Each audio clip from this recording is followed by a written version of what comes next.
Hello, magandang umaga po. Sa pagpapalit po ng 5 kVA 9PX battery, kailangan po natin ng Phillips screwdriver, ah, star wrench or Allen wrench or kasing size po ng ganto na wrench. So, unang-una po, tatanggalin natin tong takip na to. Gaganon lang po natin, angat pababa. Aangatin po natin ito. Ayan. I-focus mo nga dito banda. Ito po siya. Yan. Angat po natin. Pag umangat na, saka po natin tatanggalin tong takip. Ito po yung takip niya. Ngayon, ang una po natin kailangan na screw is yung star wrench. Ito po, may dalawang tornilyo siya dito. Yan. Mas maganda po kung ang gagamitin nating screw is yung may magnet. Yan, o. Yun po. Nalaglag. Yan. Unang tornilyo. Ito po yung isang tornilyo natin. So, may dalawang tornilyo po siya dito. Yan. Yun po.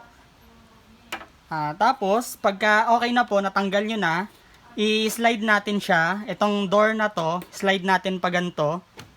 Yan. Saka natin aangat pa ganon. So, okay po. Pagka natanggal na po natin siya ng paganyan, slide naman natin pataas. Ayan, igaganto po natin siya. Ito po yung pinakasaksakan nito dito, tapos ito. So, yung parang lagayan niya dito. Pag in-slide natin siya pataas, matatanggal na po natin yung mismong ano. Sa pag-angat po nito, medyo dahan-dahan lang kasi ito yung flex niya. Ngayon po, pwede natin siyang ipatong na lang dito sa taas. Tapos may dalawang tornilyo po siya dito. Next naman natin ang kailangan ay Phillips screwdriver. Ito po yung tornilyo niya na kailangan natin tanggalin. Ayan.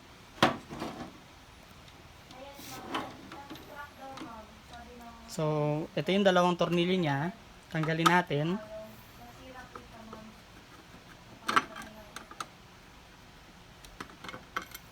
Yun. Patong lang natin siya dito. Tapos, itong takip, ganito siya. Yan. Matatanggal na po natin to kasi nakasaksak lang naman tong takip dito. Yan. Ito po yung takip niya. Patong natin. Tapos, ito po yung pinaka battery po natin, battery pack natin. Tanggalin na natin tong takip, etong plastic na to, nakaganto lang siya. Ganyan.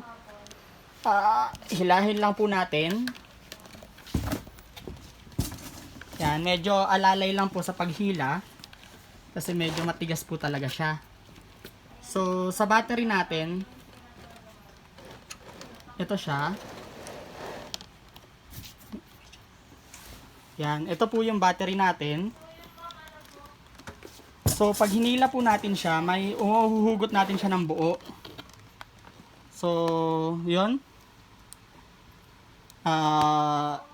Yan po yung mga battery niya. So, pag salpak po natin, ganun din yung gagawin natin. Pag nahila na natin siya, isasaksak natin yung battery ng paganto lang din. Yan. Saka, iayos natin tong plastic. Tapos, balik po natin tong metal na takip.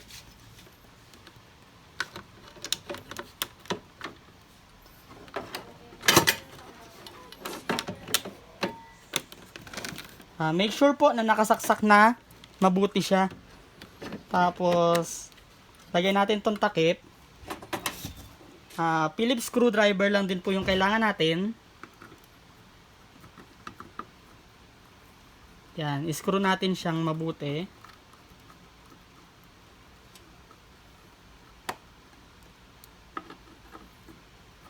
Ganyan po. Yan, tsaka babalik na po natin to. Unang-una pagbalik is yung itong may anong to. Dito natin sa taas lalagay. Yan. Tapos, gaganto natin. Yan, napansin nyo po, nagaganyan natin siya. Ngayon, nakaganyan naman, tutulak naman natin siya paganto. Yan. Paganto ang tulak niya para mag-lock naman siya kasi may lock po siya dito. Saka natin po siya tutornilyo. So, once na po naturilyo na natin siya, kakabit natin tong pinakatakip. So, okay na po tayo na mai-power on na po natin yung unit ulit. So, malaman natin kung nag-okay na yung battery. Tapos, magdi-display naman po yun dyan. So, yun lang po. Maraming salamat. Okay.